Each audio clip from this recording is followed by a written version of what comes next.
লুটিয়ে পড়ে জটিল জটা, ঘন পাতার গহন ঘটা, হেথা হোথায় রবির ছটা, পুকুর ধারে বট। এই তীব্র তাপদাহে একটুকু স্বস্তি বলতে ছিল সেই পুকুর ধারে বটতলা। আর এই বটতলাতেই কতই না গল্প, গান, আড্ডা, আসর জমত। বর্তমানে ব্যস্ততম সময়ে এক জায়গায় আড্ডা দেওয়া বলতেই ছিল এই গাছতলা। কত রকমই না আলোচনা হতো। আর এই তীব্র দাবদাহে এখানে বসলে প্রকৃতির হাওয়ায় যেন এক অন্যরকম স্বস্তির আমেজ। প্রায় ১৫০ বছরেরও বেশি সময় ধরে এই বটতলা হয়ে উঠেছিল এক আড্ডাখানা। আর এক নিমেষেই শেষ হয়ে গেল সবকিছু। আর হবে না এক জায়গায় বসে গল্প করা। মন খারাপ এলাকাবাসীর।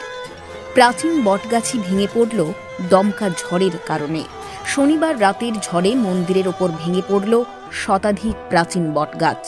বনগাঁ পুরসভার ১৬ নম্বর ওয়ার্ডের কলঘাট বটতলা এলাকার ঘটনা। এরপরই স্থানীয় বাসিন্দারা পুরসভায় খবর দেন। পুরসভার কনজারভেন্সি দপ্তরের কর্মীরা এসে গাছ কেটে রাস্তা পরিষ্কারের কাজ শুরু করেন।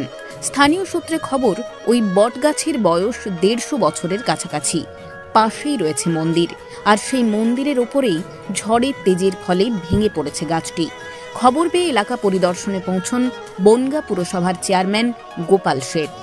রাত্রে আচমকা ঝড়ে আমাদের এই বটগাছ, যেটা দীর্ঘদিনের ইতিহাস বহন করছে, আমাদের সেই কলঘাটের কালী মন্দিরের পাশে হঠাৎ করে গাছটি ভেঙে পড়ে এবং মন্দির, মায়ের মন্দির, সেই কোনো একটা অ্যাক্সিডেন্টের হাত থেকে, দুর্ঘটনার হাত থেকে বাঁচানোর জন্য সেই মন্দিরই রক্ষা করে।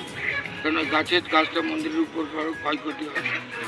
পাশাপাশি আজকে সমস্ত আমাদের কনজারভেন্সি ডিপার্টমেন্টের লোক, আমাদের লোকাল কাউন্সিলর, এলাকার সমস্ত ছেলেরা এসে আজকে এই জায়গায় সেই পরিষ্কার পরিচ্ছন্ন কাজ করছে। আমাদের জেসিবি মেশিন এসছে, করাতে এসছে এবং আমাদের কনজারভেন্সি ডিপার্টমেন্টের সমস্ত স্টাফরা এসে এটাকে পরিষ্কারের কাজ করছে।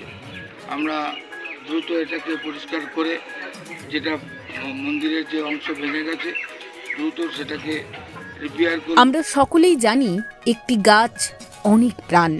সবশেষে এখন এটাই দেখার ওই এলাকায় এখন কতগুলি গাছ নতুন করে রোপণের ব্যবস্থা করেন এলাকাবাসী।